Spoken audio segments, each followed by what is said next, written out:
মহান আল্লাহ সুবহানাহু ওয়া তাআলা শুকর আদায় করছি, তিনি আমাদেরকে রাসূলুল্লাহ সাল্লাল্লাহু আলাইহি ওয়াসাল্লামের উপর দরুদ এবং সালাম বর্ষিত হোক। আল্লাহুম্মা সাল্লি ওয়া সাল্লিম আলা নাবিয়িকা মুহাম্মদ, আল্লাহুম্মা সাল্লি আলাইহি, আল্লাহুম্মা বারিক আলাইহি। আমরা যখন মসজিদে সমবেত হয়েছি তখন আমাদের সামনে অনেকগুলো বিষয় আছে। এর মধ্যে একটি বিষয় হচ্ছে বাংলাদেশের দক্ষিণ পূর্ব অঞ্চলে, বিশেষ করে নোয়াখালী এবং কুমিল্লা, এই গ্রেটার দুটো অঞ্চলকে কেন্দ্র করে যেই পরিমাণ মানবিক বিপর্যয় এবং প্রাকৃতিক দুর্যোগ তৈরি হয়েছে সেটি আমাদের সবাইকে কাঁদায়। যখন আমরা দেখি লাশগুলো ভেসে উঠেছে, তাদের স্বজনরা লাশগুলো চিৎকার করে তারা তুলছে, এমনকি যখন দেখি লাশগুলো কবরস্থ করার মতো মাটি খুঁজে পাচ্ছে না, অথবা লাশগুলোকে দাফন করার মতো কাপড় তাদের সামনে নাই, অথবা তারা খুঁজে পাচ্ছে না তাদের স্বজনকে। বিদেশ থেকে যখন কেউ চিৎকার করে বলে, কখনো সোশ্যাল মিডিয়াতে লাইভ করে বলে যে আমার যা লাগে সব দেবো, কিন্তু আমার মাকে খুঁজে পাচ্ছি না, একটু মাকে খুঁজে দাও তোমরা, অথবা আমার স্ত্রীকে খুঁজে পাচ্ছি না, আমার সন্তানদের সাথে কানেক্টেড হতে পারছি না গত কয়েকদিন, তারা বেঁচে আছে নাকি মরে গেছে তাও জানি না, একটু খবর দেন, যা লাগে তাই করবো। মানুষ যখন অসহায় হয়ে বলে যে আমি গত 20 বছর ধরে যত ইনকাম করেছি সব এক নিমিষে এক মুহূর্তে সব শেষ হয়ে গেছে, আমি কী নিয়ে বাঁচবো জানি না, যখন লোকেরা বলে যে আমাদের স্বজনকে খুঁজে পাচ্ছি না, যখন স্ত্রী তার স্বামীর লাশ খুঁজে পায়, যখন সন্তানরা তাদের মায়ের লাশ খুঁজে পায়, যখন একজন মা তার সদ্য ভূমিষ্ঠ সন্তানকে লাশ হিসেবে তার সামনে দেখতে পায়, যখন বাবা দেখতে পায় তার সন্তানগুলোর লাশ ভেসে উঠছে তাদের সামনে, তখন কত কষ্ট। এটা কেবল যারা এগুলো দেখেছে, অনুভব করেছে, তারা ছাড়া আর কেউ বোঝে না। ওয়ালানাবলুওয়ান্নাকুম বিশাইইম মিনাল খাউফি ওয়াল জু'i ওয়া নাকসিম মিনাল আমওয়ালি ওয়াল আনফুসি ওয়াস সামারাত ওয়া বাশশিরিস সাবিরিন আল্লাযীনা ইযা আসাবাতহুম মুসীবাতুন ক্বালু ইন্না লিল্লাহি ওয়া ইন্না ইলাইহি রাজিউন উলাইকা আলাইহিম সালাওয়াতুম মির রাব্বিহিম ওয়া রাহমা। আল্লাহ সুবহানাহু ওয়া তাআলা তিনি বলেছেন তিনি আমাদেরকে পরীক্ষা করবেন। তিনি জানেন যে আমরা পরীক্ষায় কতটুকু ধৈর্য ধরার ক্ষমতা আমাদের আছে, কারণ তাও তো তার পক্ষ থেকে আসে। ওমা তৌফিকি ইল্লা বিল্লাহ আলাইহি তাওয়াক্কালতু ওয়া ইলাইহি উনীব। তিনি আমাদেরকে শিখিয়েছেন এবং বলেছেন। আবার তিনি বলেছেন লা ইউকাল্লিফুল্লাহু নাফসান ইল্লা উসআহা। নিশ্চয়ই আমাদের সামর্থ্যের মধ্যে এটা আছে। আমাদের কাজ হচ্ছে ধৈর্য ধরা এবং আমাদের কাজ হচ্ছে দোয়া করা। তার পাশাপাশি প্রিয় ভাইয়েরা, মনে রাখতে হবে যে এখন রাষ্ট্রীয় উদ্যোগ থেকে শুরু করে ব্যক্তিগত উদ্যোগ পর্যন্ত ওইখানে যারা অসহায় মানুষ আছে তাদের জন্য আমরা ছুটে যাচ্ছি, কখনো ত্রাণ নিয়ে, কখনো তাদেরকে উদ্ধার করার জন্যে। পানি কমে যাচ্ছে অথবা কমবে আলটিমেটলি ইনশাআল্লাহ, কিন্তু তারপরে কি হবে? মানুষের তো ঘর বাড়িও নাই থাকার মতো, তাদের যে গবাদি পশুগুলো, এমনকি হাঁস মুরগি, এগুলো পর্যন্ত নাই। তাদের যে বিছানা, যে বিছানায় শুইতো সেই বিছানাও তো নাই, তার যে বালিশের উপর মাথা দিত সেই বালিশটাও তো নাই, তিনি যেখানে থাকবেন সেটা তো নাই। টিনগুলো হয়তো উড়ে গেছে, টিনগুলো হয়তো ভেসে গেছে, অথবা দেয়ালগুলো ধসে পড়েছে।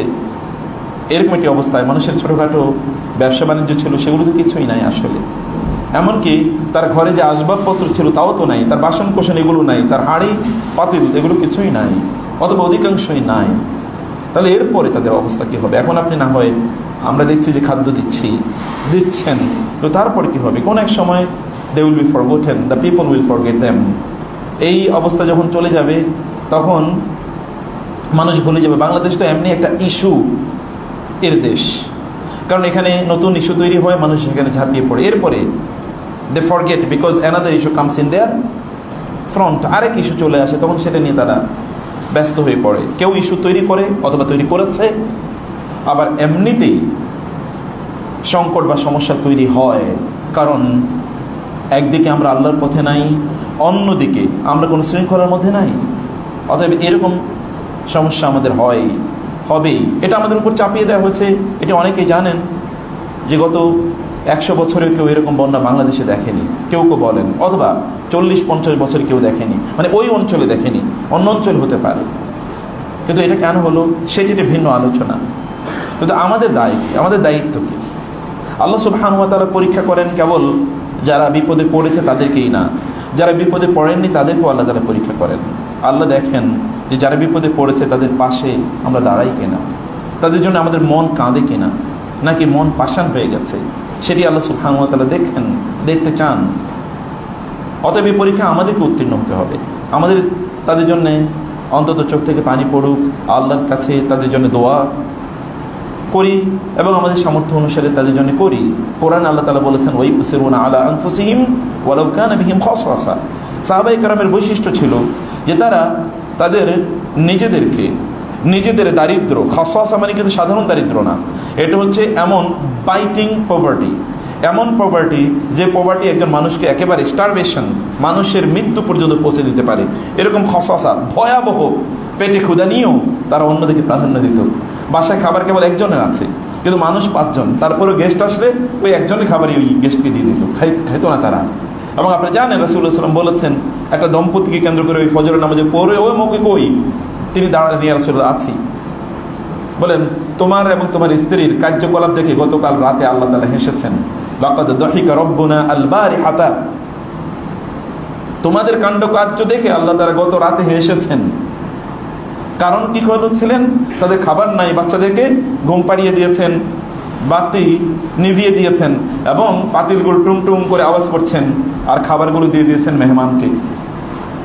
মেহমান যেন বুঝে যে তারা খাচ্ছেন, আবার মেহমান যেন কোনো অবস্থায় না বুঝতে পারে যে আসলে কোনো খাবার নাই, যেন লাইট বা আলো নিভিয়ে দিয়ে, ক্যান্ডেল নিভিয়ে দিয়ে তারপরে তারা না খেয়েছিলেন। এটাই আমাদের চরিত্র। আল্লাহ সুবহানাহু ওয়া তাআলা বলেছেন যে তারা দান করে সম্পদ, আলা হুব্বিহি মিসকিনাও ওয়া ইয়াতীমান ওয়া আসীরা ইন্নামা নুতঈমুকুম লিওয়াজহিল্লাহ লা নুরিদু মিনকুম জাযাআন ওয়ালা শুকুরা।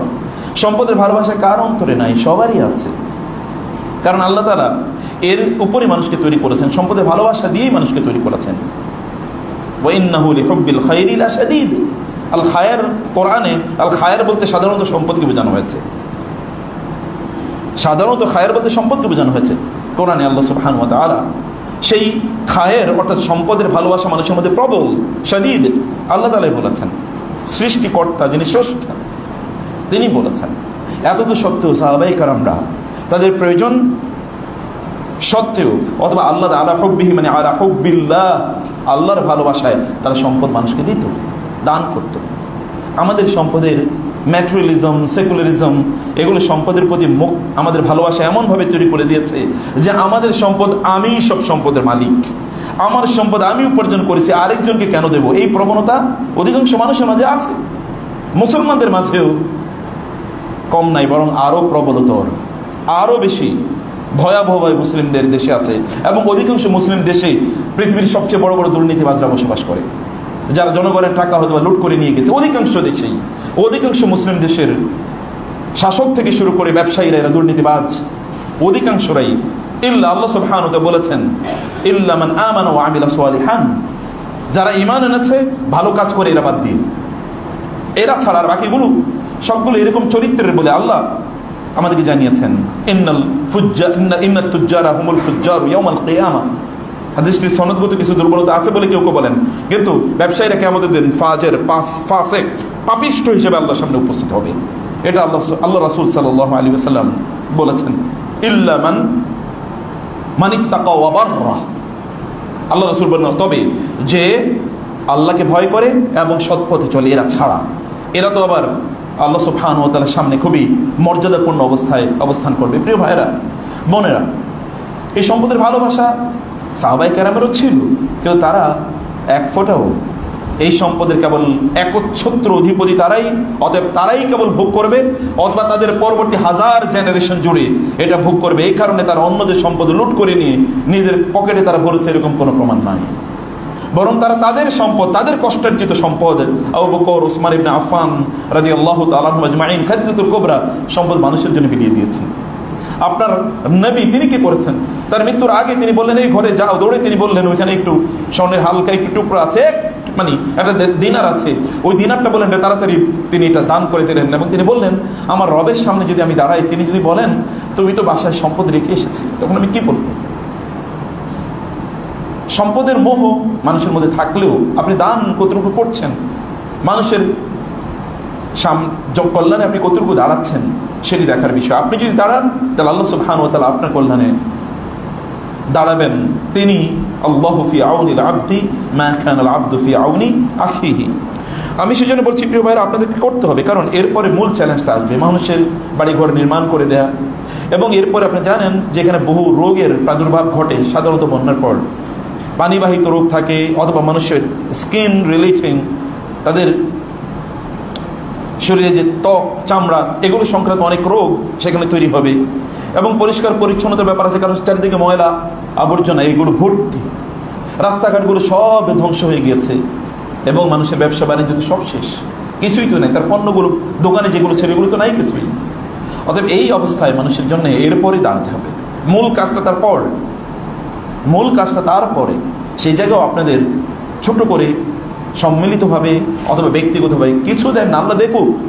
ফাসায়ারাল্লাহু আমালাকুম ওয়া রাসূলুহুল মুমিনুন, আল্লাহ আপনাদের আমল দেখবেন, মুমিনরাও দেখবেন, রাসূলও দেখবেন। আল্লাহ বলছেন দুনিয়াতেও দেখবেন, আখিরাতেও দেখবেন। সেজন্যে আল্লাহকে দেখান যে আপনি কি করেছেন। সাহাবায়ে কেরাম বলতেন, আমি আজকে আল্লাহকে দেখাবো আমি আল্লাহর দ্বীনের জন্য কি করি, এবং এই কথা বলে যুদ্ধের ময়দানে গিয়ে শহীদ হয়ে যেতেন। আমি আজকে আল্লাহকে দেখাতে চাই যে আমি আল্লাহর দ্বীনের জন্য কি করতে পারি। আপনি এরকম কিছু একটা করেন, আল্লাহর কসম আপনি ঠকবেন না। দেয়ার মালিক, মালিকাল মুলকি তুতিল মুলকা মান তাশা। আল্লাহ সুবহানাহু ওয়া তাআলা আপনার অন্তরের দিকে তাকান, আপনার চেহারার দিকে তাকান না। আল্লাহ সুবহানাহু ওয়া তাআলা আপনার হৃদয়ের অনুভূতিগুলো দেখেন, জাজ করেন। আল্লাহ সুবহানাহু ওয়া তাআলা আপনার মুখের এক্সপ্রেশন জাজ করেন না। মুখ দিয়ে তো কথাই বলে লোকেরা। আল্লাহ সুবহানাহু ওয়া তাআলা এই জাতীয় ইয়াকুলুনা বিআফওয়াহিম মা লাইসা ফি কুলুবিহিম, তাদের অন্তরে জানাই, এর মুখ দিয়ে তারা তা প্রকাশ করে। অন্তরের অভিব্যক্তি একরকম, মুখের অভিব্যক্তি আরেক রকম। মোস্ট অফ দ্য পিপলের অবস্থা এরকম। সেরকম হওয়ার দরকার নেই, অন্তর দিয়ে অনুভব করে মানুষের জন্য কিছু করার জন্য এগিয়ে যাবেন। এটি আমাদের প্রত্যেকের দায় এবং দায়িত্ব। 2 নম্বর বিষয় হচ্ছে, আমরা একটা পরিবর্তিত রাষ্ট্র ব্যবস্থায় বসবাস করছি, সেখানে আমাদেরও কাজ আছে। জানো, আমরা এখানে এটা নির্মাণের জন্য যেন আমরা কিছু কাজ করি। আপনার সমাজ, আপনার পরিবার নির্মাণ করেন। মনে রাখবেন, আস-সুলতানু জিল্লুল্লাহি ফিল আরদ, একজন সৎ শাসক, একজন আল্লাহওয়ালা দিনদার শাসক একটা সমাজের জন্য আল্লাহর পক্ষ থেকে নেয়ামত। আল্লাহ রাসূল সাল্লাল্লাহু আলাইহি ওয়াসাল্লাম বলেছেন, আস-সুলতানুল আদিলু যুল্লু, আস-সুলতানুল আদিলু, মানে যেই সকল ব্যক্তিদের সাবআতুন ইউযিল্লুহুমুল্লাহু তাহতা যিল্লিহি ইয়াওমা লা যিল্লা ইল্লা যিল্লুহু, যেদিন আল্লাহর ছায়া ছাড়া কোনো ছায়া থাকবে না, সেদিন 7 ব্যক্তিকে আল্লাহ তাআলা আরশের ছায়া প্রদান করবেন। তোমাদের 1 নাম্বারকে জানেন তো? আস-সুলতানুল আদিল, ন্যায়পরায়ণ শাসক।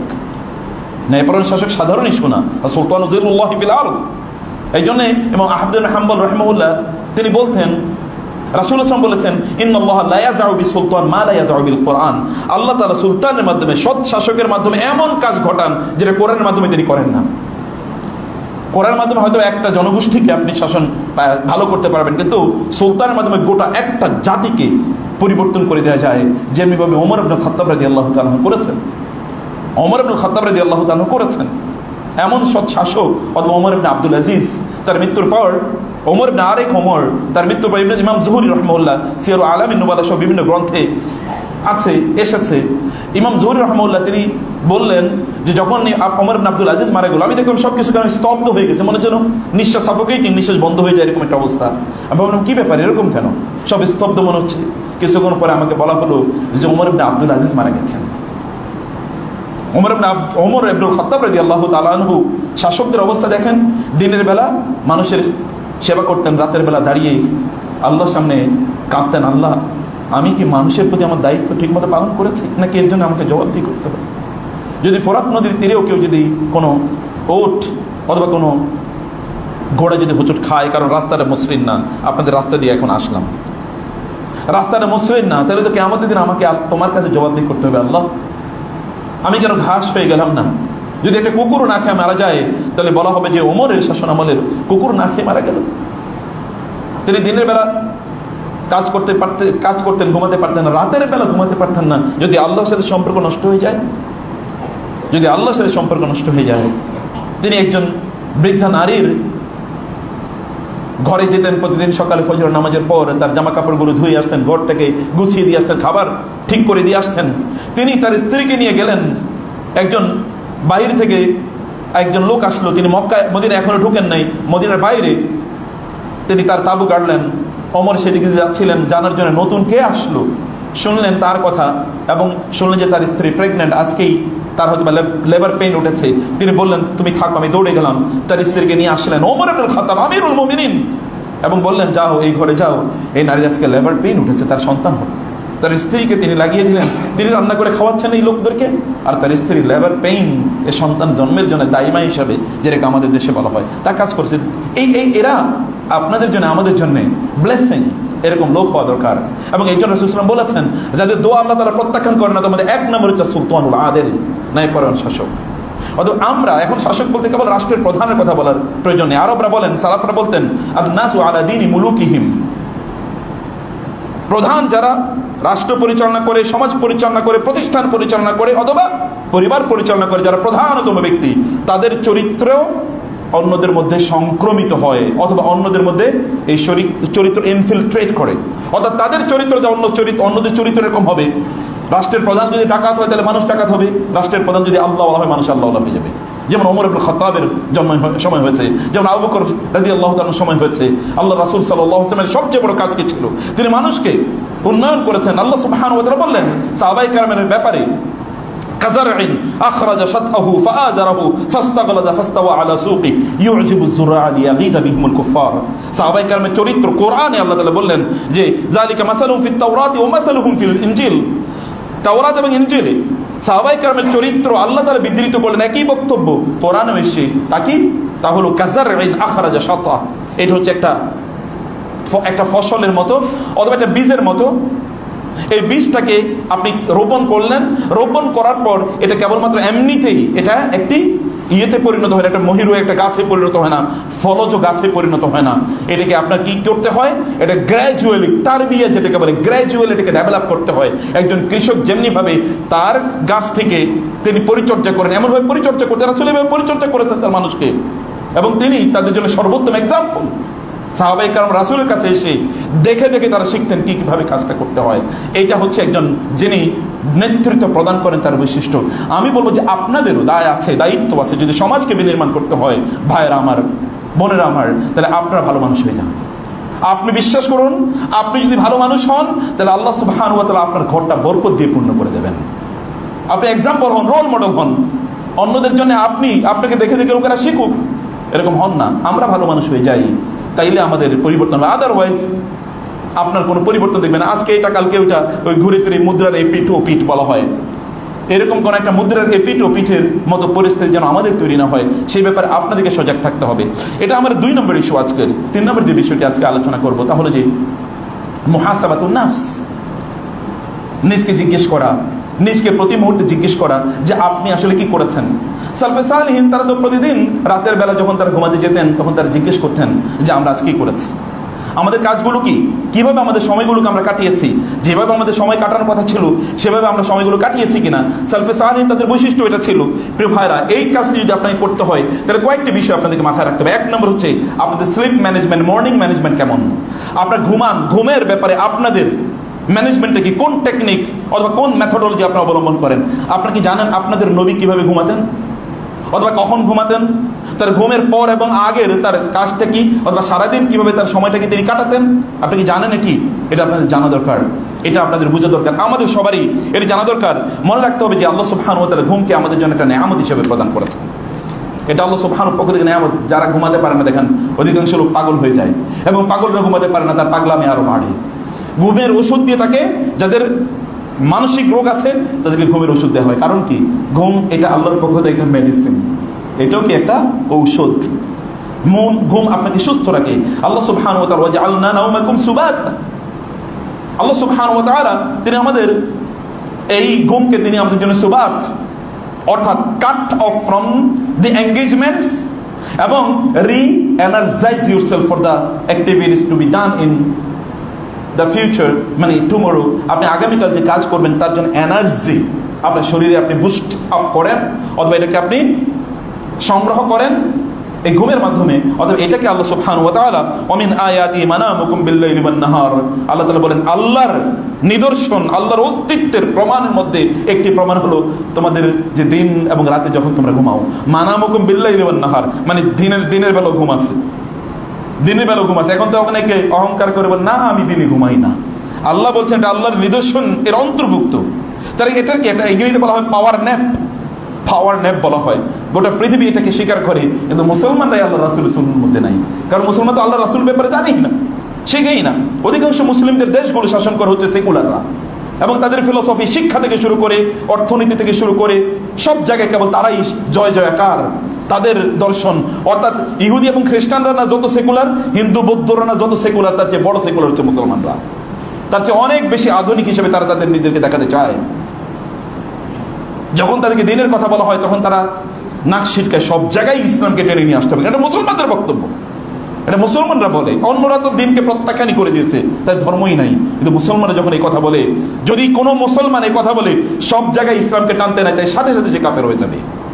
কারণ আল্লাহ সুবহানাহু ওয়া তাআলা ইন্নাদ-দীনা ইনদাল্লাহিল ইসলাম, এমন কোন জায়গা নাই মানুষের জীবনের যে জায়গা আল্লাহ সুবহানাহু ওয়া তাআলা ইসলামকে তার জন্য এক্সাম্পল হিসেবে পাঠান নাই। সব জায়গায়, সর্বত্র, রাষ্ট্র পরিচালনা থেকে শুরু করে পরিবার পরিচালনা পর্যন্ত। কিসের পরিবার পরিচালনা? পার্সোনাল লাইফ কিভাবে পরিচালনা করবেন, সেই বক্তব্য আল্লাহ সুবহানাহু ওয়া তাআলা কোরআনে আমাদেরকে প্রদান করেছেন। অতএব আমরা একজন শক্তিশালী বিলিভার, একজন শক্তিশালী মুমিন হওয়া দরকার। হতে হলে আমাদেরকে যথেষ্ট পরিমাণ ঘুমানো দরকার। এবং এই ঘুমের ম্যানেজমেন্টটা কি, আমি এই জায়গায় মুহাসাবা নিয়ে এখানে আলোচনা করব, সেই জন্য আমি এই ইস্যুটাতে আপনাদের সামনে নিয়ে এসেছি। প্রিয় ভাইরা, আল্লাহ রাসূল বলেছেন সাল্লাল্লাহু আলাইহি ওয়াসাল্লাম, আল মুমিনুল কওয়িয়্যু খায়রুন ওয়া আহাব্বু ইলাল্লাহি মিনাল মুমিনিদ দাঈফ। শারীরিকভাবে একজন দুর্বল মোমেনের চেয়ে শারীরিকভাবে শক্তিশালী মোমেন আল্লাহ সুবহানাহু ওয়া তাআলার কাছে অনেক অনেক প্রিয়। এখন মুসলমান তো এরকম, সকালবেলা ঘুম থেকে উঠতে পারে না, কোমর ব্যথা, পিঠ ব্যথা, মাথা ব্যথা, মাজা ব্যথা, হাবি জাবি, অলস, তার দিয়ে কোনো কাজই হয় না। কিভাবে সে সমাজ পরিচালনা করবে, কিভাবে সে পৃথিবী পরিচালনা করবে, কিভাবে সম্ভব? সাহাবায়ে কেরাম রাদিয়াল্লাহু তাআলা খেতে পারেন না। আপনি দেখেন তো যুদ্ধগুলো কবে সংঘটিত, কোন মাসে সংঘটিত হয়েছে? রমাদান মাসে। রমাদান মাসে যুদ্ধ সংঘটিত হয়েছে। রমাদান কেন বলা হয়? আরব দেশে রমাদানের এই সময় প্রচন্ড গরম থাকে, প্রচন্ড রোদ, রমাদান এর মধ্যে জ্বালিয়ে পুড়িয়ে দেয়, মানে রোদ সবাইকে জ্বালিয়ে পুড়িয়ে দিচ্ছে। এই সময় তার রোজা থাকতো, আর এই সময় বদরের যুদ্ধ সংঘটিত হয়, এই সময় ফাতহে মক্কা সংঘটিত হয়। এমনিতেই হয়েছে? এই কিসের শক্তি? তার রোজা রাখতো, রোজা রাখায় তাদের কারণে, রোজার কারণে তারা শক্তিশালী হয়েছে। আমাদের তো এখন মনে হয় যে যে যত মোটা সে তত শক্তিশালী। এখন ইংরেজরা বলে, ইংরেজিতে বলে, এটা একটা মেডিকেল সায়েন্সে বলে অবেসিটি। অবেসিটি মানে মোটা হওয়া একটা রোগ। অনেক সময় লোকেরা মনে করতো মোটা হইলে কি সে খুবই শক্তিশালী বা সুস্থ, তাহলে এটা একটা রোগ। তো সাহাবায়ে কেরাম রাদিয়াল্লাহু তাআলা আনহুম কয়জন আমাদের মতো এরকম first food, second food, third food, fourth food ইত্যাদি খেয়ে তারপরে তারা মোটা হয়েছেন? কয়জন দেখেন তো? অধিকাংশ 2 বেলার বা 3 বেলা, 2 বেলায় তো খেতে পারতেন না। কিন্তু শক্তির যুদ্ধের ময়দানে দেখেন, যখন তারা গিয়েছে তখন শত্রুরা পালিয়ে গিয়েছে। আর আমরা তো এখন যুদ্ধ এর কথা শোনার আগেই পালাই। কোন এক সময় বাংলাদেশে জিহাদ শব্দ আলোচনা করা যেত না। এইটা আবার কি? এটা আলোচনা করলে তিনি জঙ্গি, তিনি ফান্ডামেন্টালিস্ট, তিনি প্রগতি এইরকম বিভিন্ন ধরনের শব্দ। অথচ আল্লাহর কিতাব কে যুদ্ধ করবে, কে করবে, সেটা ডিফারেন্ট আলোচনা, সেটা ফিকহি ডিসকাশন। আমি সেই আলোচনা যাচ্ছি না, কিন্তু এটা শরিয়া টার্ম। কোথাও কোথাও আল্লাহ সুবহানাহু ওয়া তাআলা বলেছেন ওয়াসিরওয়াতু জানামিহি, ইসলামের চূড়ান্ত সীমা হচ্ছে আর জিহাদু ফি সাবিলিল্লাহ, চূড়ান্ত সীমা। কিন্তু সেটা নিয়ে আপনি আলোচনা, টেক্সট বুকে এটার কোনো শব্দই থাকবে না। এরকম কমিটিও গঠন করা হয়েছিল যে এই কমিটি কিভাবে এই টেক্সট বুক থেকে, মাদ্রাসার বই থেকে পর্যন্ত এই শব্দটা ফেলে দেয়, যেমন কোথাও ছিল না এই আলোচনা। এটা থাকাই যাবে না, কারণ এটা জঙ্গিবাদকে উস্কে দেয়, এরকম কথা বলা হয়েছে। যাই হোক, আমি যে কথা বলছিলাম প্রিয় ভাইরা বোনেরা আমার, আমি বলছি আপনাকে শক্তিশালী ইমানদার হতে হবে। শক্তিশালী ইমানদার হওয়ার জন্য আপনাকে কি কি লাগবে? আপনার ঘুম ভালো লাগবে। এমনকি এখন থেকে 10 ঘন্টা ঘুমাবেন, এই তো, কারণ ঘুম তো ভালো লাগবে। অতএব 8-10 ঘন্টা 12 ঘন্টা আজকে সারাদিন ঘুমিয়ে কাটিয়ে দেবো। ব্যাপারটা কি এরকম? রাসূলুল্লাহ সাল্লাল্লাহু আলাইহি ওয়াসাল্লামের রেস্টের প্যাটার্ন, তার ঘুমের প্যাটার্নটা কি ছিল সেটা আমরা জানি। আমরা ছোটবেলা থেকে পড়ে এসেছি early to bed and early to rise makes a man healthy, wealthy and wise. আপনারা বলেন তো রাসূলুল্লাহ সাল্লাল্লাহু আলাইহি ওয়াসাল্লামের পলিসি কি ছিল?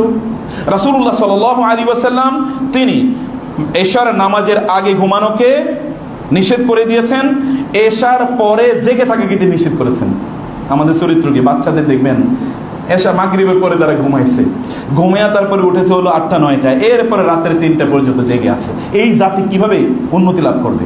এটা তো রাসূলের পলিসি থেকে, তার সুন্নাহ থেকে পুরোটাই বের হয়ে গেছে। রাসূলুল্লাহ সাল্লাল্লাহু আলাইহি ওয়াসাল্লাম তিনি নিষেধ করে দিয়েছেন আল মুসামারাতু বাদাল ইশা, এশার পরে মুসামারা, অপ্রয়োজনীয় গল্প গুজব করাকে তিনি নিষেধ করে দিয়েছেন। আলি দ্রুত রাসূলুল্লাহ সাল্লাল্লাহু আলাইহি ওয়াসাল্লাম ঘুমিয়ে পড়তেন। এখনকার সময় যদি আমি দেখি তাহলে এটা 9টা, 9:30 সর্বোচ্চ। এরকম সময় তিনি ঘুমিয়ে পড়তেন।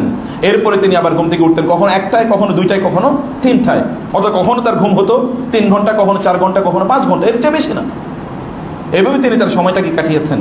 আমি পার্সোনালি রাসূলুল্লাহ সাল্লাল্লাহু আলাইহি ওয়াসাল্লামের জীবন যতটুকু স্টাডি করেছি ততটুকু থেকে আমি এই জিনিসটি বুঝেছি। প্রিয় ভাইরা, সে কারণে আমি বলবো যে আমাদের ঘুমের বিষয়ে মৌলিক জিনিসটি করা দরকার। এই যে আপনারা ছোট বাচ্চাদের কথা বলি, ওরা দিনের বেলা কেন পড়বে না, ফজরের পরে কেন তারা পড়বে না? তাদেরকে তো মূল পড়ার সময় হলো এগুলো। অতএব এই জায়গাগুলোকে তাদের গুরুত্ব প্রদান করতে হবে। 2 নম্বর যে বিষয়টি, তাহলে রাসূল সাল্লাল্লাহু আলাইহি ওয়াসাল্লাম কাইলুলা করতেন। তিনি বলছেন কিলু ফাইন্না শায়তানা লা তাকিলু লা ইয়াকিলু, তোমরা দিনের বেলা একটু পাওয়ার ন্যাপ, অর্থাৎ তোমরা একটু কাইলুলা করো। এটা কাইলুলা মানে হচ্ছে ঘুমাইছেন, এরপরে মাগরিবের সময় ঘুম থেকে উঠেছে, এর মধ্যে আসর কাজা, এটাকে পাওয়ার ন্যাপ বলে, এটাকে কাইলুলা বলে না। কাইলুলা হচ্ছে রাসূল সাল্লাল্লাহু আলাইহি ওয়াসাল্লাম কখনো কখনো কাইলুলা করতেন 12টার আগে, কখনো তিনি কাইলুলা করতেন 12টার পরে। অর্থাৎ তিনি যেহেতু আর্লি তিনি নামাজ আদায় করতেন, নামাজের পর জোহরের নামাজ আদায় করার পর তিনি একটু হালকা ঘুমিয়ে নিতেন। এই ঘুমানো কখনো কখনো 30 মিনিট, কখনো 40 মিনিট, তার চেয়ে বেশি না, এটা নিতেন তিনি। এবং আমাদেরও কাইলুলা করে যদি শয়তান, আদরও যে কাইলুলা করে সেগুলো আল্লাহ রাসূল বলছেন তো শয়তান, ফাইন্না শায়তানা লা ইয়াকিল, শয়তান তো কাইলুলা করে, তাহলে আমরা তো ওই জাতিরই অন্তর্ভুক্ত হয়ে গেছি।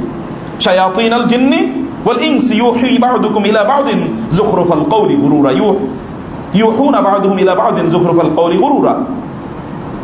যে শয়তান, এটা জিন এবং মানুষের মধ্যকার শয়তানরা হুইসপারিং করে, না তোমার অনেক কাজ আছে, দিনের বেলা কেন ঘুমাবা? দিনের বেলা আপনি ঘুমাতে পারেন না, yes you have offices and services and businesses and other activities, ঘুমান না, কিন্তু 10টা মিনিট চোখটা বন্ধ করে থাকেন না, দেখেন না এরপরে হোয়াট হ্যাপেন্স। আমি ব্যক্তিগতভাবে এটাকে প্র্যাকটিস করে আমি দেখেছি, সুবহানাল্লাহ, শরীরও সুস্থ থাকে, ব্রেন একেবারে সতেজ হয়ে যায়, তখন এরপরে কাজগুলো আপনি সুন্দরভাবে করতে পারেন, শরীরটা প্রচন্ড শক্তিশালী হয়ে যায়।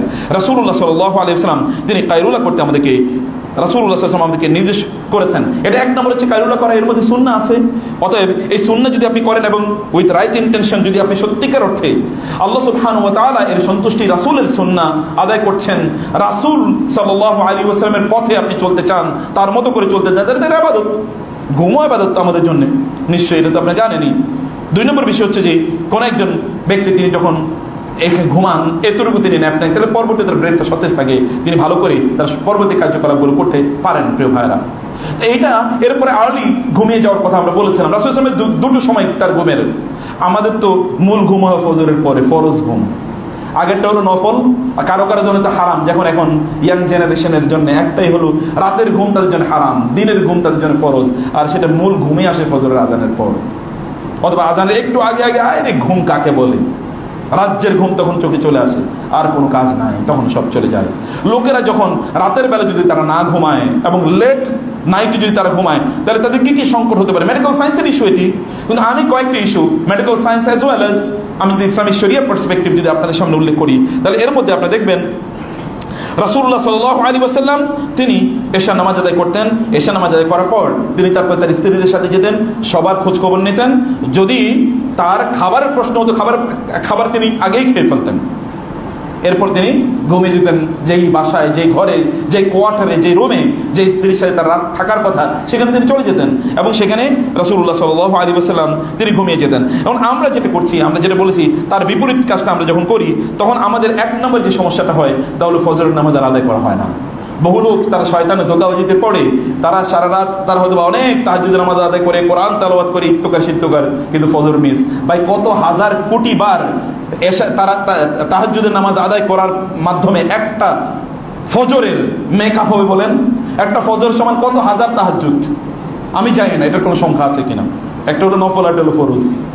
কিভাবে রাসূলুল্লাহ সাল্লাল্লাহু আলাইহি ওয়াসাল্লাম যখন বলে যদি এশার নামাজ জামাতে আদায় করে, ফজরের নামাজ জামাতে আদায় করে, তাহলে এই ব্যক্তি সারা রাত ঘুমিয়ে থাকলেও সে সারা রাত নামাজ আদায় করে সেই সওয়াব সে পেয়ে যাবে। তাহলে আমাদের তো সেভাবে কমপক্ষে এতটুকু করা দরকার, এবং 2 নম্বর হচ্ছে আমরা যদি ফজরের নামাজ যদি আমরা না উঠতে পারি, তাহলে মুনাফিকদের তালিকায় আমাদের নাম হয়ে যাবে, মুনাফিকদের তালিকায় নাম হয়ে যাবে। রাসূল সাল্লাল্লাহু আলাইহি ওয়াসাল্লাম বলেছেন আসকারুস সালাতি আলাল মুনাফিকিন সালাতুল ইশা ওয়া সালাতুল ফজর। এবং তিনি বলেছেন লাউ ইয়ালামিন নাসু, যদি মানুষরা জানতো মা ফিল আতামাতি এবং ওয়াল ফজরি, ফজরের নামাজ এবং এশার নামাজের মধ্যে কি মর্যাদা আছে, তাইলে লা আতাউহুমা ওয়ালাউ হাবওয়ান, প্রয়োজনে হামাগুড়ি দিয়ে হলেও তারা এশার নামাজ এবং ফজরের নামাজ আদায় করার জন্য তারা মসজিদে ছুটে আসতেন। যদি লোকেরা জানতো যে এর মধ্যে কি আছে, ফজর নামাজের মধ্যে ওই সময়ে যে বাতাসটা চারিদিকে ভেসে বেড়ায়, এর চেয়ে উত্তম বাতাস কোনো হতেই পারে না। এটা যখন মানুষের শরীরে যায় তখন শরীরে যে সকল রোগ বিরোগ আছে এগুলো তখন দূর হয়ে যায়, এগুলো তখন দূর হয়ে যায়। এবং এই সময় যখন কোনো একজন ব্যক্তি যদি আর্লি একটু উঠতে পারেন তাহাজ্জুদের নামাজের সময়, তখন তো অনেকগুলো ঘটনা ঘটে। আপনারা জানেন আল্লাহ সুবহানাহু ওয়া তাআলা তখন প্রথম আকাশে নেমে আসেন সহিহ হাদিসের বর্ণনা অনুসারে, এবং বলতে থাকেন তার কার কি কি প্রবলেম আছে আমাকে বলো। আপনারা কবে বলেছেন আল্লাহ সুবহানাহু ওয়া তাআলাকে সর্বশেষ আপনার সমস্যাগুলো? অধিকাংশ লোকই সমস্যা বলতে গিয়ে তারা কেবল দুনিয়ার সমস্যা বলে, আমার চাকরি হয় না, ব্যবসা হয় না, ছেলের বিয়ে হয় না, মেয়ের বিয়ে হয় না, ইত্তকার। কিন্তু আখিরাতের কথা কে বলবে? জান্নাতের কথা কে বলবে? জাহান্নামের থেকে আশ্রয় কে প্রার্থনা করবে? আল্লাহ রাসূল তো আল্লাহর কাছে বলতেন আল্লাহুম্মা আজিরনি মিনান নার, আর তিনি বলতেন। তাহলে আমাদেরও আল্লাহ সুবহানাহু ওয়া তাআলার কাছে সেটা আমাদের অবশ্যই সেটি আমাদের চাওয়া দরকার। সেটি আমাদের অবশ্যই সকালে আর্লি উঠে আগে সালাতুত তাহাজ্জুদ আদায় করে এরপরে ইন্না কুরআনুল ফাজরি কানা মাশহুদা, যদি আপনি কোরআন তেলাওয়াত করতে চান অথবা কোরআন হিফজ করতে চান তাহলে এটা করবেন। আপনারা বলেন তো কয়জনের কয়টা সূরা মুখস্থ আছে বলেন, অথবা কয়টা সূরা মুখস্থ করার জন্য আপনি সময় ব্যয় করছেন? পত্র পত্রিকা পড়ে, সোশ্যাল মিডিয়া এর পোস্ট পড়তে পড়তেই তো চোখ অন্ধ হয়ে যাচ্ছে মুসলমানের, চোখ তো অন্ধ হয়ে যাচ্ছে এগুলি দেখতে দেখতেই। তো সে কোরআন হিফজ করবে কখন বা কোরআন তেলাওয়াত করবে কখন? কোরআন তেলাওয়াত তো তার আত্মার খাবার, আত্মা তো মরে যায় যদি মানুষ কোরআন তেলাওয়াত না করতে পারে। তাহলে আপনাকে কখন কোরআন তেলাওয়াতের জন্য আপনার স্লট কই? কোরআন হিফজ করার জন্য আপনার স্লট কই? কোরআন তো হিফজ করতে সকালবেলা ভোরে, early in the morning, starting from tomorrow, from today. আজকে থেকে শুরু করেই দেখেন না যে আপনি কি ভাড়া পান। রাসূলুল্লাহ সাল্লাল্লাহু আলাইহি ওয়াসাল্লাম বলেছেন ইন্নাল বাইতাল্লাযী কুরিয়া ফীহিল কুরআন, যে বাসার মধ্যে কোরআন তেলাওয়াত করা হয় এই বাসা থেকে শয়তানগুলো দূরে সরে যায়, ফেরেশতারা চারিদিক থেকে এটাকে ঘিরে রাখে, এখানে বরকত বেড়ে যায়, এখানকার যে সমস্যা আছে এগুলো সব আল্লাহ সুবহানাহু দূর করে দেন, এবং এখানকার ওয়াত্তাসা আলা আহলিহি, এবং এখানে যে সকল লোকেরা বসবাস করেন তাদের জন্য এই বাসাটা প্রশস্ত হয়ে যায়, সবাই সুন্দরভাবে অ্যাকোমোডেট করে থাকতে পারে। আদারওয়াইজ আমি গত কয়েকদিন আগে একটা বাসায় গিয়েছিলাম, আমার মনে হয় যে সেটা হয়তো বা 20-25 হাজার স্কোয়ার ফিটের একটা বাসা, ওই বাসা এখন বিরাট ভূমিতে পরিণত হয়ে গেছে, কেউ নাই, থাকার মতো লোকদেরকে খুঁজেও পাওয়া যাচ্ছে না, ওইখানে 1-2-3 জনই থাকতেন, কিন্তু এখন 2-3 জনও নাই, কোথাও তাদেরকে খুঁজে পাওয়া যাচ্ছে না। আবার ছোট্ট একটা বাসায় দেখবেন আল্লাহ রাসূল সাল্লাল্লাহু আলাইহি ওয়াসাল্লামের মসজিদে নববীর, যদি সেই সময়ের মসজিদে নববীর গুগলে সার্চ দিয়ে দেখেন ওই সময় মসজিদে নববী কতটুকু ছিল বলেন তো? কতটুকু ছিল মসজিদে নববী? রাসূল সাল্লাল্লাহু আলাইহি ওয়াসাল্লামের স্ত্রীরা যে ঘরে থাকতেন এই ঘরগুলো দৈর্ঘ্য এবং প্রস্থ কোনোদিন মেপে দেখেছেন অথবা কোনোদিন মাপ কতটুকু তা শুনেছেন? আয়েশা রাদিয়াল্লাহু আনহা বলেন নাই যে রাসূলুল্লাহ সাল্লাল্লাহু আলাইহি ওয়াসাল্লাম আমি যখন শুইতাম পাটা আমার দেয়ালের সাথে লেগে যেত, রাসূল সেজদা দিবেন আমার ঘরে, তিনি নামাজ আদায় করবেন, অথবা এত ছোট যে তিনি সেজদা দিলে আমার পায়ের উপর সেজদা দেওয়া লাগে, অথবা যখন তিনি সেজদা দিতেন আমি পাটা একটু টেনে নিতাম, যখন তিনি সেজদা থেকে উঠে যেতেন তখন আবার পাটা আমি বিছিয়ে দিতাম। এতটুকুই তো ঘর, কিন্তু জান্নাতের টুকরা, এতটুকুই তো ঘর, কিন্তু সুখের কোনো অভাব নাই, বারাকের কোনো অভাব নাই।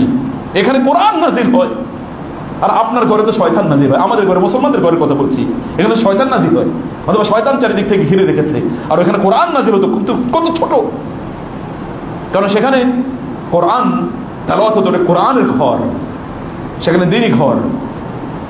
ছোট্ট একটু জায়গায় 7-8 জন স্ত্রী কিভাবে থাকেন সুবহানাল্লাহ, প্রত্যেকের কোয়ার্টার এরকম, এখানে না 1000 স্কোয়ার ফিট, 1500, 3000, 10,000 স্কোয়ার ফিট এরকম কোনো কিছু না, ডুপ্লেক্স অথবা 3টা ফ্লোর মিলে একটা বাসা করেছেন, কোথাও আপনি আড্ডা দেন, কোথাও কি চা খান, আবার অন্য জায়গায় তো আরো কিছু ফষ্টি নষ্টি করার জায়গা তো আছেই। এরকমই তো আমাদের পরিস্থিতি। এবং আমি মুসলমানদের কথা বলি, আমি ইহুদি খ্রিস্টানদের নিয়ে আমার কোনো কনসার্ন নাই, তাদের ইস্যু তাদের, কিন্তু আমি মুসলমানদের কথা বলছি, আপনাদের এবং আমাদের কথা বলছি, অথবা আমাদের চারপাশে যারা থাকে তাদের কথা বলছি। প্রিয় ভাইয়েরা, আমরা ওদেরকে দেখেই অনুপ্রাণিত হই, ওফ অমুকের অত কিছু আমার যদি হইতো। এটাই তো আমাদের মানসিকতা, মাথায় তো এটাই ঘুরি, এটাই আমাদের সামনে আদর্শ হিসেবে দেখানো হয়েছে, এবং এই আদর্শের পেছনে আমরা প্রত্যেকে ছুটে বেড়াচ্ছি দিন রাত, প্রত্যেকটা মানুষ ছুটে বেড়াচ্ছে এর পেছনে, এর বাইরে কোনো তার চিন্তাও নাই। দিন শেষে আপনার ভাবনা নাই যে আপনি কি জান্নাতের দিকে আগালেন নাকি জাহান্নামের দিকে আগালেন, মহাসাবা, যেটি আমি একটু পরে আসতেছি। এবং 3 নম্বর যে বিষয়টি বলছি ভাই, যদি আপনারা লেট নাইট, অতি রাত যদি আপনারা জেগে থাকেন তাহলে স্বাস্থ্য শেষ করে ফেলবেন। আল্লাহ রাসূল সাল্লাল্লাহু আলাইহি ওয়াসাল্লাম তার বয়স 62, তিনি রাতের অধিকাংশ সময় নামাজ দাঁড়িয়ে আদায় করেন, অথচ বালকি শরীর কিন্তু বালকি হয়ে গেছে, একটু মোটা হয়ে গিয়েছেন তিনি, বয়স যখন বাড়ে তখন শরীর একটু কি হয়, তখন শরীর একটু ভারী হয়ে যায়, তিনি একটু ভারী হয়ে পড়েছেন, তার পা গুলো ফুলে যেত, কারণ পা তাকে ধরে রাখতে পারত না এবং ফেটে যেত পা, কিন্তু তারপরে তাহাজ্জুদের নামাজ তিনি একটু কম আদায় করেছেন শেষের দিকে, না আদায় তো বেশি করেছে। এমন না আমি আর আপনি ঘুম থেকে উঠতেই পারি না, মাথার ঘুরায়, ইত্তকার আরো কত ডিজিজ, হ্যাঁ, ডিজিজ হতেই পারে, ন্যাচারাল, এটা আনন্যাচারাল কিছু না, কিন্তু লাইফস্টাইল এর কারণে বহু ডিজিজ তৈরি হয়, লাইফস্টাইলের কারণে।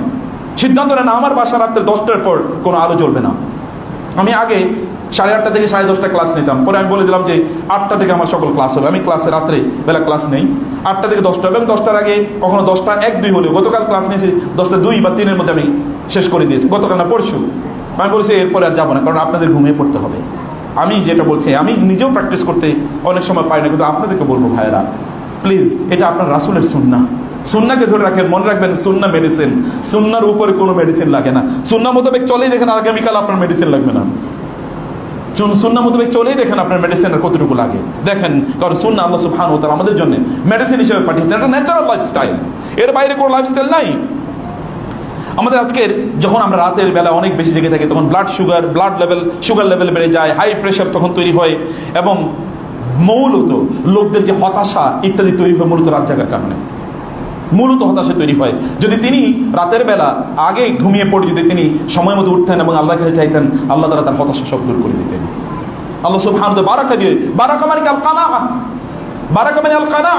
আপনি দেখেন না চারদিকে আপনার যদি চোখ থাকে, ইন্না ফি যালিকা লাআয়াত লিউলিল আবসার লিউলিল আলবাব, চোখ যদি থাকে তাইলে ইররেসপেক্টিভ অফ ইউর, আপনার কাকে ভালোবাসেন, কাকে পছন্দ করেন না, এদিকে তাকানোর দরকার নেই। আজকের চারিদিকের অবস্থা একবার তাকিয়ে দেখেন তো, এত হাজার হাজার কোটি কোটি যারা গন্ত, তাদের অবস্থা কই?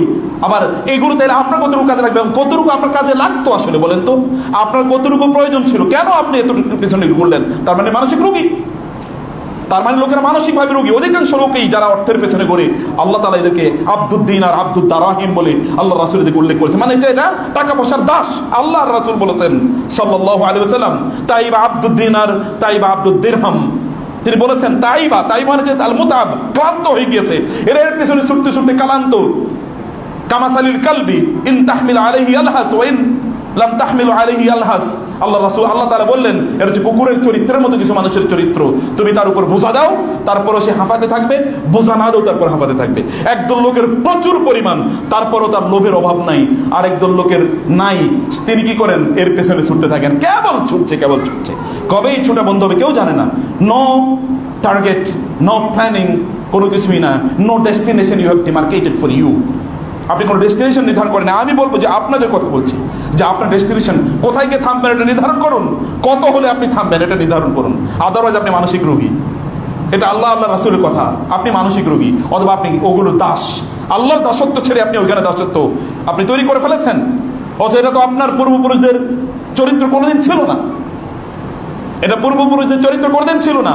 আল্লাহ রাসূল সাল্লাল্লাহু আলাইহি ওয়াসাল্লাম তিনি কি এই দুনিয়ার এক্সাম্পল দিতে তিনি বলেন নাই যে এই দুনিয়ার মূল্য আল্লাহ সুবহানাহু ওয়া তাআলা, লাউ কানাত দুনিয়া তা'দিলু ইনদাল্লাহি জানাহা বাউদাতিন, যদি এই দুনিয়া আল্লাহ সুবহানাহু ওয়া তাআলার কাছে এই গোটা দুনিয়ার সকল সম্পদ সহ আল্লাহর কাছে যদি মশার একটা দানার পরিমাণ সমান মূল্যবান হতো, তাহলে আল্লাহ তাআলা কোনো কাফের মুশরিককে এক ফোঁটা পানিও খাওয়াতেন না।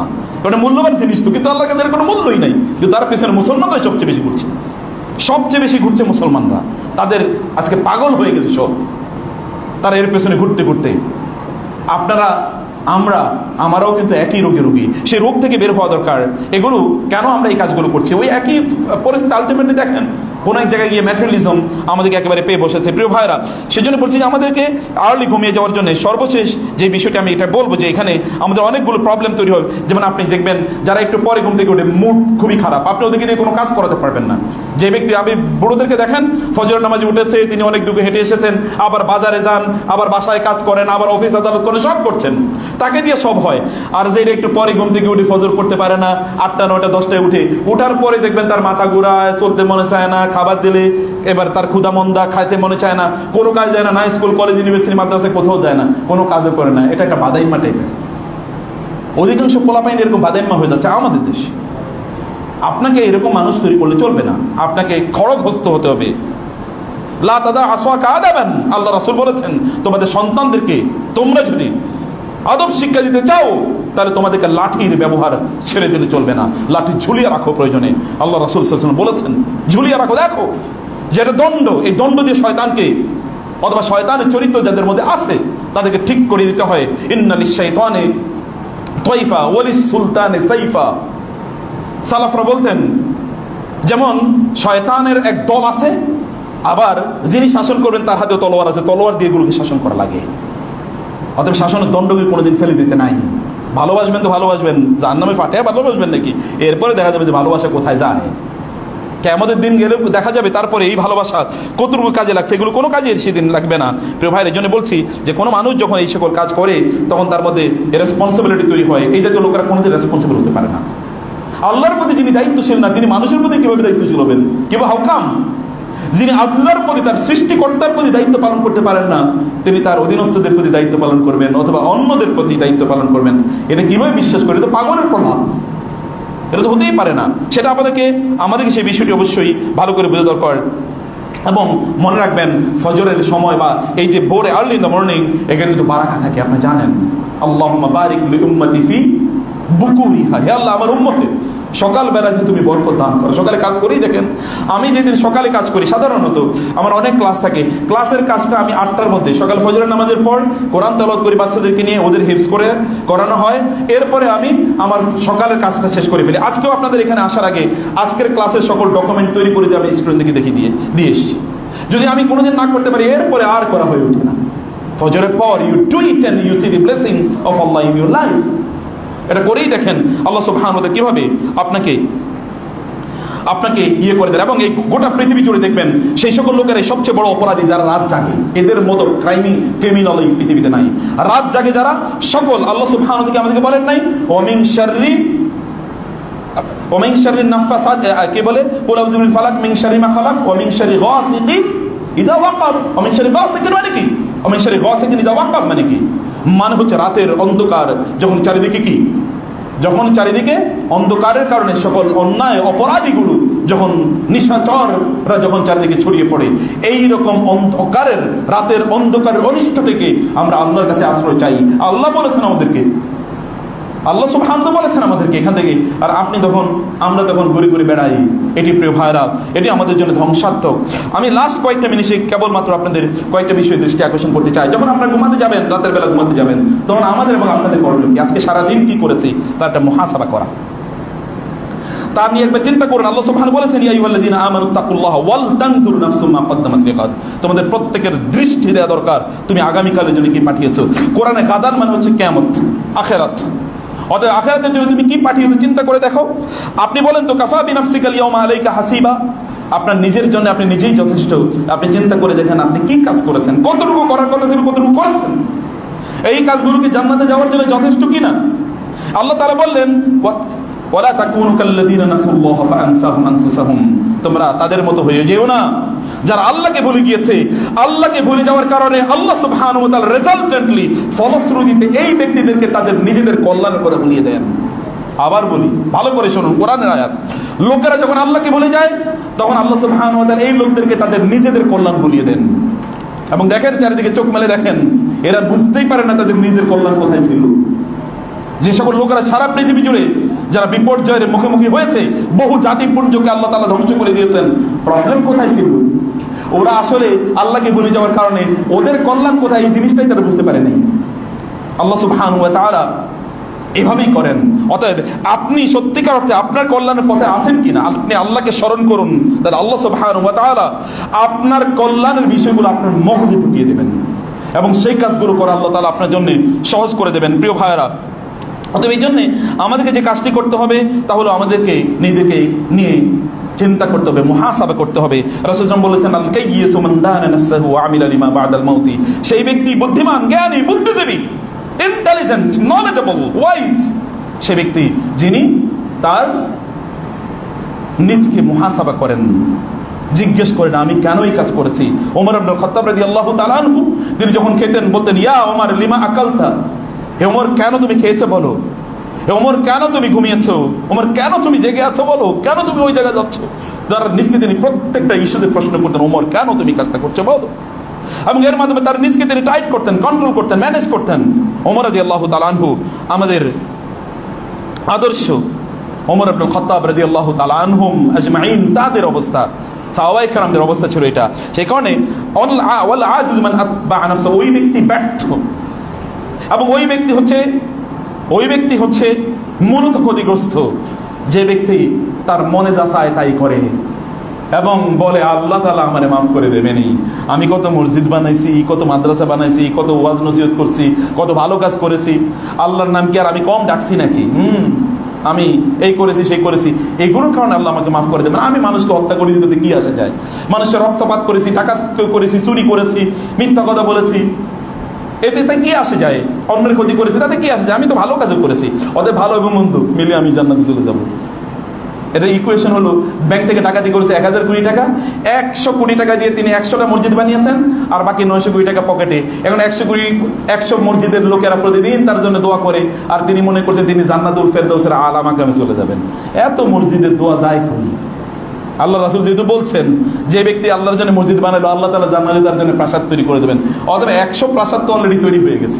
তিনি বুঝেনই নাই যে এগুলো একটা কবুল হওয়ার জায়গাই নেই। Rejected will be thrown at his face or at her face. তার মুখের উপর আল্লাহ এগুলো ছুঁড়ে ফেলে দেবেন কিয়ামতের দিন। আল্লাহ সুবহানাহু ওয়া তাআলা আমলের ভলিউমের দিকে তাকান না। আল্লাহকে বলেন নাই ফালা নুকিমু লাহুম ইয়াউমাল কিয়ামাতি ওয়াজনা, এদের আমল তো ওজনই করা হবে না কিয়ামতের দিন। আপনি আমল দিয়ে করবেন কি? আমল তো ওজনই করা হবে না। আল্লাহ দাড়ি পাল্লা তার আমলই নেবেন না কিয়ামতের দিন। না, এই আমল কবুল করার মতোই না।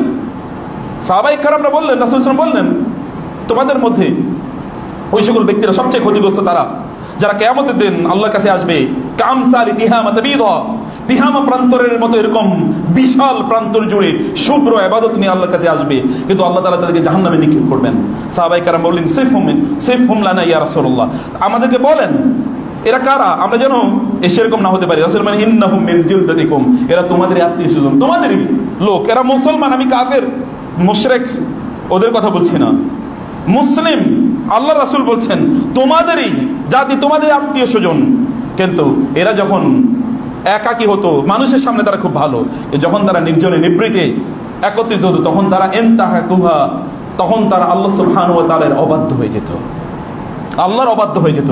গোপনে অভ্যন্তরে কে কি বলেছেন না বলেছেন এগুলো তো সব আল্লাহ সুবহানাহু ওয়া তাআলার রেকর্ডে আছে, আল্লাহর রেকর্ডে আছে, মানুষের রেকর্ডই তো থাকে। এখন কত কিছু ফাঁস হয়ে যায়, অমুকের সাথে অমুকের ফোন আলাপ।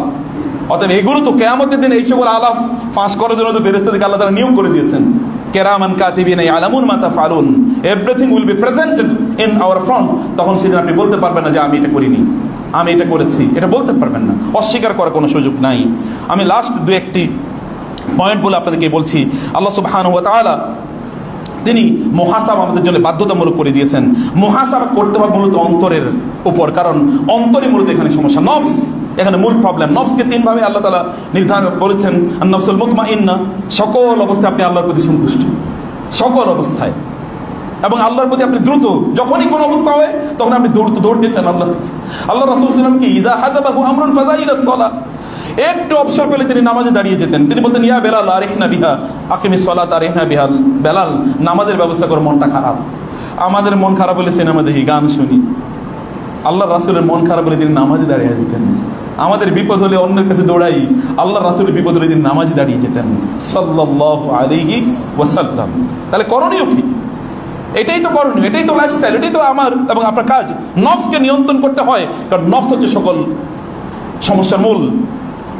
আল্লাহ সুবহানাহু ওয়া তাআলা বিভিন্ন জাতিপুঞ্জের কথা বলেছেন যে তারা তাদের নিজের নফসকে তারা আহওয়াহুম ওয়াত্তাবাউ আহওয়াহুম, তারা তাদের নিজেদের মনে যাচায় তাই তারা করত। মনে যাচায়, এটা শরিয়ার মানদণ্ড কি, আল্লাহ কি বলেছেন, তার রাসূল কি বলেছেন, সেখানে তারা চায় না, সেখানে তারা তাকায় না। এই হচ্ছে মূল অবস্থা। ইবনুল কাইয়্যিম রাহিমাহুল্লাহ তিনি বলেছেন ইন্না সায়রা আমরাদিল কলব ইন্নামা তানশাউ মিন জানিবিন নফস, আমাদের অন্তরে কলবে যত সমস্যা, যত রোগ তৈরি হয় এগুলো নফসের কারণে হয়। আর নফস আল মুতমাইন্না, সদা সর্বদা আল্লাহর কাছে ফিরে যাওয়া। ইন কলবুন মুনিব বিকলবিন মুনিব ওয়া জাআ বিকলবিন মুনিব, সূরাতুল কাফে আল্লাহ তাআলা বলেছেন একদল লোক যারা আল্লাহর কাছে কলবে মুনিব নিয়ে আসবে। কলবে মুনিব মানে হচ্ছে ইন্নাহু আবদুন আওয়াহুম মুনিব। আওয়াহ মানে হচ্ছে বারবার যখনই প্রয়োজন হয়, এই কিছুক্ষণ পরে তিনি আল্লাহর কাছে আল্লাহ সুবহানাল্লাহ আলহামদুলিল্লাহ, এরপরে আবার আল্লাহ সুবহানাল্লাহ আলহামদুলিল্লাহ, তিনি আল্লাহর কাছে ফিরে আসেন মুহূর্তের মধ্যেই। একটু তিনি আল্লাহকে ফরগেট করলে immediately he comes back to Allah. এটা হচ্ছে আওয়াহ এবং মুনিব, তিনি বারবার আল্লাহর কাছে ফিরে আসেন সকল সমস্যা, সংকটে, সম্পদে, সকল অবস্থায়। ভালো অবস্থায় আল্লাহকে স্মরণ করে না, বিপদে পড়লে আল্লাহকে স্মরণ করি, এরকম না। আল্লাহ রাসূল আল্লাহর কাছে ওয়া নাউযু বিল্লাহি মিন শুরুরি আনফুসিনা, আমাদের অন্তরের অকল্যাণ থেকে আল্লাহর কাছে আমরা আশ্রয় চাই। রাসূলুল্লাহ সাল্লাল্লাহু আলাইহি ওয়াসাল্লাম একথা বলতেন। এই জন্য সালফে সালিহিন তারা এই ব্যাপারে তারা একমত যে আল্লাহর সাথে এবং আমাদের মাঝে সম্পর্কটা তৈরি হয় মূলত নফসের বিরোধিতার মাধ্যমে। অতএব যারা নফসকে অনুসরণ করে এই সকল ব্যক্তিরা আল্লাহর সাথে ডিসকানেক্টেড হয়ে যায়। অতএব আল্লাহ এবং আমাদের মাঝে সম্পর্কটা ছেদ মূলত ঘটে হচ্ছে নফস, আর নফসের উপর ভর করে হচ্ছে শয়তান। এই কারণে আন-নাফসাল লাওয়ামা আন-নাফসাল আম্মারা ইন্নান নাফসাল আম্মারাতুম বিসু, নফস তো মানুষকে খারাপ কাজে, আল্লাহ বলেছে আম্মারা, এটা না আমেরা, আম্মারা এটা ইসমুল মুবারাকা এর সিগা।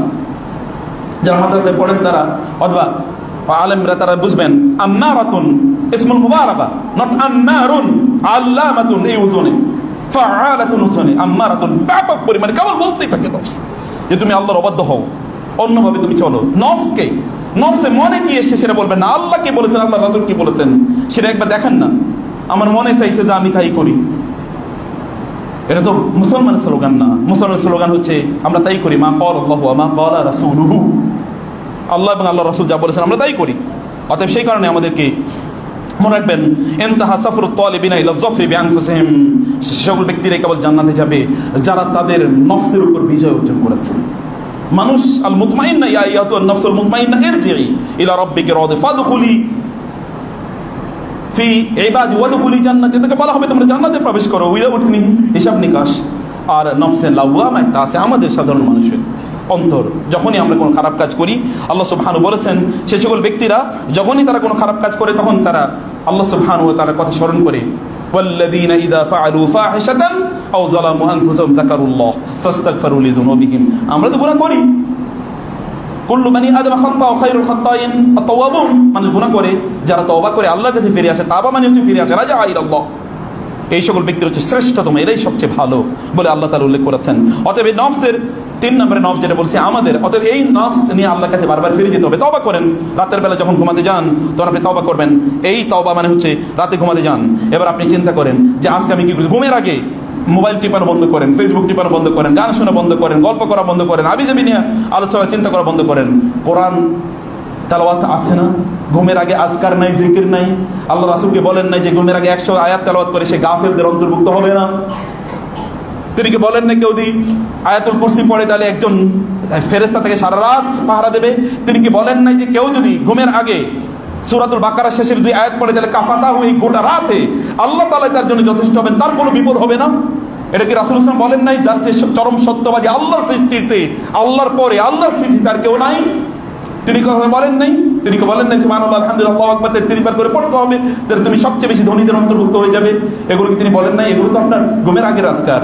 তারপরে আপনি চিন্তা করেন আজকে আমি যা করেছি, কি করার কথা ছিল কি করি নাই, কি করেছি, এটা চিন্তা করেন এবং আগামীকাল সিদ্ধান্ত নেন যে আমি আজকে যা করেছি আগামীকাল তার চেয়ে বেশি করব ভালো কাজ।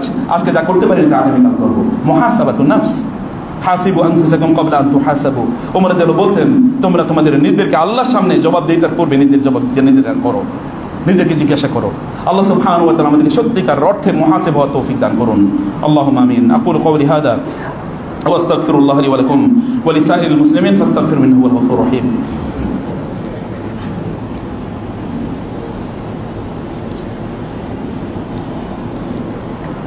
ইন্নাল হামদুলিল্লাহ والصلاة والسلام على رسول الله وعلى آله وأصحابه ومن والاه أما بعد فأعوذ بالله من الشيطان الرجيم بسم الله الرحمن الرحيم إن الله وملائكته يصلون على النبي يا أيها الذين آمنوا صلوا عليه وسلموا تسليما اللهم صل على محمد وعلى آل محمد كما صليت على إبراهيم وعلى آل إبراهيم إنك حميد مجيد اللهم بارك على محمد وعلى آل محمد كما باركت على إبراهيم وعلى آل إبراهيم إنك حميد مجيد।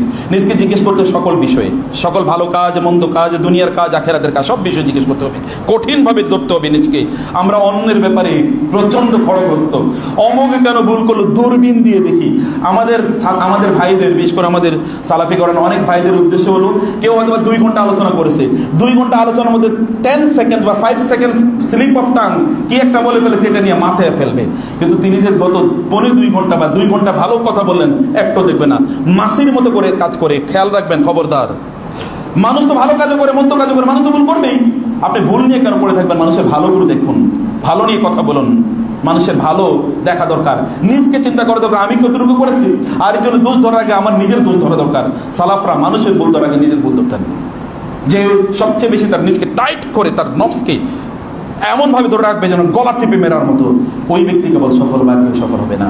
হে আল্লাহ, তুমি আমাদেরকে সফলদের অন্তর্ভুক্ত করো। আমাদেরকে নিজেদেরকে মুহাসাবা করো, তৌফিক দান করো। আল্লাহ আমাদের রাষ্ট্রীয় দুর্যোগ থেকে আমাদেরকে রক্ষা করো, রাষ্ট্রকে তুমি স্থিতিশীল করে দাও। আল্লাহ আমাদের জন্য এমন শাসক তুমি নির্ধারণ করো যারা তোমাকে করবে এবং তোমার শরিয়া মোতাবেক এই রাষ্ট্রকে পরিচালনা করবে। আমাদেরকে সেরকম যোগ্য মানুষ হওয়ার তৌফিক দান করো। এরকম যোগ্য মানুষ আমাদের নিজেদের সন্তানদেরকে বানানোর তৌফিক দাও আল্লাহ। আল্লাহ আমরা যেন ভালো মানুষ হিসেবে তৈরি হতে পারি, নিজেদেরকে সেই তৌফিক দান করো আল্লাহ। আল্লাহ তুমি আমাদেরকে জাহান্নাম থেকে মুক্তি দাও, আমাদেরকে জান্নাতি বানিয়ে না বানিয়ে তুমি মৃত্যু দিও না আল্লাহ। যখন মৃত্যু দেবে তখন তুমি জান্নাতি বানিয়ে আমাদেরকে মৃত্যু দিও আল্লাহ। আল্লাহ আমাদের পরিবার পরিজনকে সুখে রাখো আল্লাহ। যারা বানভাসী মানুষ তাদেরকে তুমি রক্ষা করো আল্লাহ, তাদের সকল বিপদ আপদ দূর করে দাও, তাদের পাশে দাঁড়ানোর তৌফিক আমাদেরকে দান করো আল্লাহ। আল্লাহ আমাদের রাষ্ট্রীয় বিপর্যয় থেকে আমাদেরকে রক্ষা করো আল্লাহ, চারিদিকে শত্রুতা থেকে আমাদেরকে রক্ষা করো আল্লাহ। আল্লাহ আমাদের সংকটে আমরা যেন আমাদের দিনের উপর আমরা দায়েম এবং কায়েম থাকতে পারি সেই তৌফিক দান করো আল্লাহ। এই মসজিদকে কবুল করে নাও, এটার প্রশস্ততার অনেক কাজ রয়েছে, এক্সপানশন অনেক কাজ রয়েছে আল্লাহ। তোমার গায়েবী খাজানা থেকে এখানে তুমি মাদাদ দান করো আল্লাহ, এবং এর মাধ্যমে এখানকার কাজগুলো পরিপূর্ণভাবে সুষ্ঠুভাবে করার তৌফিক দান করো। এই অঞ্চলকে, গোটা অঞ্চলটাকে এই মসজিদের মাধ্যমে তুমি আলোকিত করে দাও। এখানকার ব্যবস্থাপনা যারা আছেন তাদেরকে তুমি বারাকা দান করো, এখানকার মুসল্লিদেরকে তুমি কবুল করে নাও আল্লাহ। আমাদের ইবাদতগুলো কবুল করে নাও, তোমার খাঁটি বান্দা হওয়ার তৌফিক দান করো, এবং তোমার রাসূলের সত্যিকার অর্থে উম্মাহ এর সদস্য হওয়ার তৌফিক দান করো। ইবাদাল্লাহ রাহিমাকুমুল্লাহ, ইন্নাল্লাহা ইয়া'মুরু বিল আদলি ওয়াল ইহসান ওয়া ইতাই যিল কুরবা ওয়া ইয়ানহা আনিল ফাহশাই ওয়াল মুনকারি ওয়াল বাগই ইয়াইযুকুম লাআল্লাকুম তাযাক্কারুন ফাযকুরুনি আযকুরুকুম ওয়াশকুরু লি ওয়া লা তাকফুরুন। দাঁড়িয়ে কাতারগুলো সোজা করে দিন।